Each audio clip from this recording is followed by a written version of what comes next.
வணக்கம் ஃப்ரெண்ட்ஸ். நம்ம இன்னைக்கு ஒரு கீரை கூட்டு பார்க்க போகிறோம். நார்த் இந்தியாவில் அதிகமாக விளையக்கூடிய ஒரு கீரையோட ஒரு கூட்டு, பருப்பு கூட்டு. பருப்பு போட்டு சிறுபருப்பு, கடலைப்பருப்பு, இந்த ரெண்டு பருப்பையும் நம்ம போட்டு ஒரு கூட்டு மாதிரி ரெடி பண்ணுறோம்.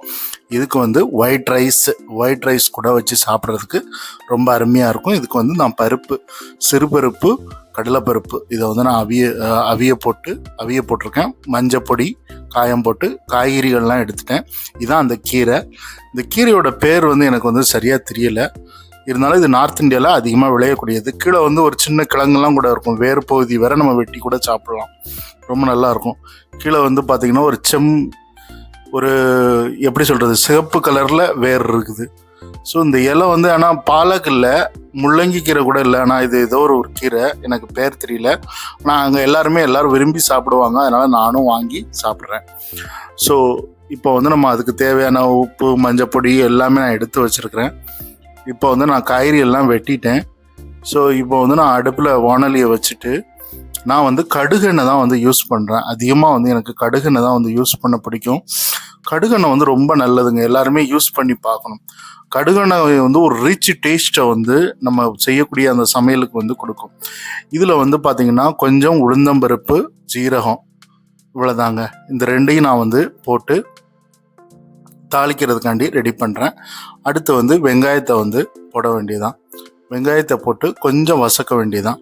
கொஞ்சம் வசக்கிட்டு அதுக்கப்புறம் மிளகாய் போட்டு நம்ம இதில் அந்த மசாலாவெல்லாம் போட்டுட்டு லாஸ்ட்டில் நம்ம அந்த அவிச்சு வச்சுருக்க அந்த பருப்பை தூக்கி தட்டிட்டு அதுக்கு முன்னாடி இந்த கீரையும் நம்ம கொஞ்சம் வசக்கிறோம். நல்லா வசக்கிட்டு மசாலாலாம் போட்டுட்டு தக்காளி எல்லாமே போட்டுட்டு அதுக்கப்புறம் இதை பூண்டு போடுறேன் பாருங்கள். பூண்டு ரொம்ப முக்கியம்.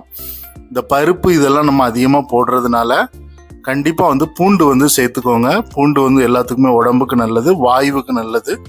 ஸோ இந்த பூண்டு நம்ம சேர்க்கறதுனால அந்த பருப்புக்கும் அதுக்கும் அந்த வாயு ரெடி ஆகாமல் இருக்கும்.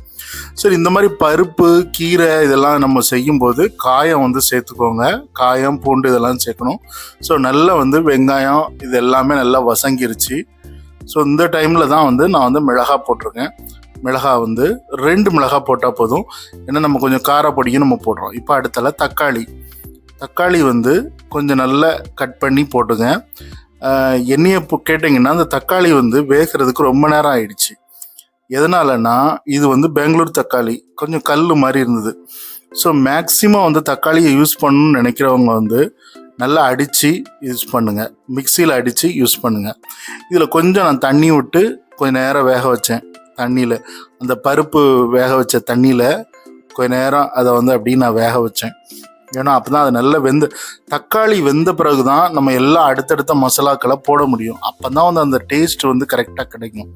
தக்காளி வேகாமல் நம்ம ஒன்றுமே செய்ய முடியாது. அதில் ஒரு புளிப்பு சுவை, அந்த புளிப்பு சுவை ரொம்ப அருமையாக இருக்கும். இப்போ நான் மிளகாத்தப்பொடி, மல்லிப்பொடி இந்த ரெண்டும் போடுறேன்.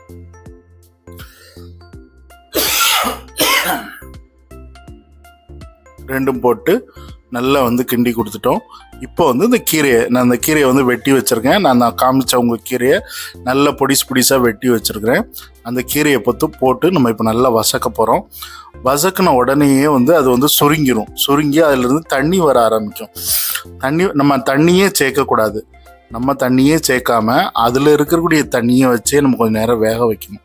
இந்த தக்காளி, வெங்காயம், இந்த எல்லாம் அந்த மசாலா எல்லாமே சேர்ந்து நல்லா கீரையை நல்லா சிம்பிளாக்கிடும். கீரை முதல்ல போட்ட அந்த சைஸ் இருக்காது, சுருங்கி நல்லா கம்மியாகிடும், சின்னதாகிடும். ஸோ இப்போ பார்த்தீங்கன்னா உங்களுக்கே தெரியும், கீரை எங்கே இருக்குன்னே தெரியாதபடி ஆயிடுச்சு. ஆனால் அதுலேருந்து கொஞ்சம் தண்ணி விட்டுருக்குது. அந்த தண்ணி கொஞ்சம் நல்லா வற்றினதுக்கப்புறம் தான் கீரை வெந்ததுக்கு அடையாளம். நல்லா அந்த கீரையிலேருந்து வெளிவரக்கூடிய தண்ணியை எல்லாமே நம்ம எடுத்துடணும். அது நல்லா வற்ற வைக்கணும். வற்ற வச்ச பிறகு தான் நம்ம இது பண்ண முடியும்.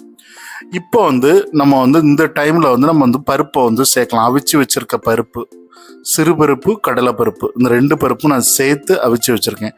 ஏன் சிறுபருப்பும் கொஞ்சம் டேஸ்ட்டை கொடுக்கும், கடலைப்பருப்பு ஒரு கிரன்ச் டேஸ்ட் கொடுக்கும். அதனால தான் அந்த 2 பருப்பையும் நான் போட்டு அவிச்சு வச்சுருக்கேன். ஸோ இந்த அவிச்ச பருப்பை நம்ம தூக்கி தட்டியாச்சு. இனிமே கொஞ்ச நேரம் நம்ம வேக விட வேண்டியதுதான். இதை வேக விட்டுட்டோம் அப்படின்னா எல்லாம் நல்லா குழஞ்சி கீரை, அந்த பருப்பு, அந்த மிளகாத்தப்படி எல்லாமே சேர்ந்து, தக்காளி எல்லாமே சேர்ந்து ஒரு அழகான அருமையான கூட்டு வந்து நமக்கு ரெடி ஆயிரும். வேறு எதுவுமே பண்ண வேண்டாம். இனிமே வந்து வேக விட வேண்டியது தான். இப்போ இதுக்கு வந்து நான் வந்து என்ன பண்ண போகிறேன்னா, கொஞ்சம் நேரம் மூடி வச்சா அது வந்து வெந்துடும் அப்படிங்கிறதுக்காக நான் கொஞ்சம் நேரம் மூடி வைக்கிறேன். நல்லா மூடி வச்சு ஹை ஃப்ளேமில் வச்சுருக்குறோம். ஸோ இந்த பருப்பு வந்து ஆல்மோஸ்ட் வந்து நமக்கு ரெடி ஆயிடுச்சு. நான் இன்றைக்கி வந்து ரைஸ் சுட சுட சாதத்தோடு தான் வச்சு சாப்பிட போகிறேன். இது வந்து பாவைக்காய் குழம்பு. என்கிட்ட இருக்கக்கூடிய பாவைக்காய் குழம்பை வந்து நான் இன்றைக்கி ஊற்றி இந்த பருப்பு கூட்டு கூட வச்சு சாப்பிட போகிறேன். இதான் அந்த பருப்பு கூட்டு நமக்கு அருமையாக தயாராகிடுச்சு. ஸோ பருப்பு கூட்டு கூட இதை வச்சு சாப்பிட்டா அருமையாக இருக்கும். நான் இன்றைக்கி வந்து பழைய சாதமும் இருந்தது. ஸோ இந்த பழைய சாதம் வந்து எப்போவுமே வந்து இந்த பருப்பு கூட்டுக்கு நல்ல ஒரு பெஸ்ட் காம்பினேஷன் தான். பழைய சாதமும் சாப்பிட்லான் இருக்கிறேன். ஸோ இந்த பழைய சாதம் கூட சாப்பிட்டாலும் சரி, சூடு சாதம் கூட எப்படினாலும் நம்ம இன்றைக்கி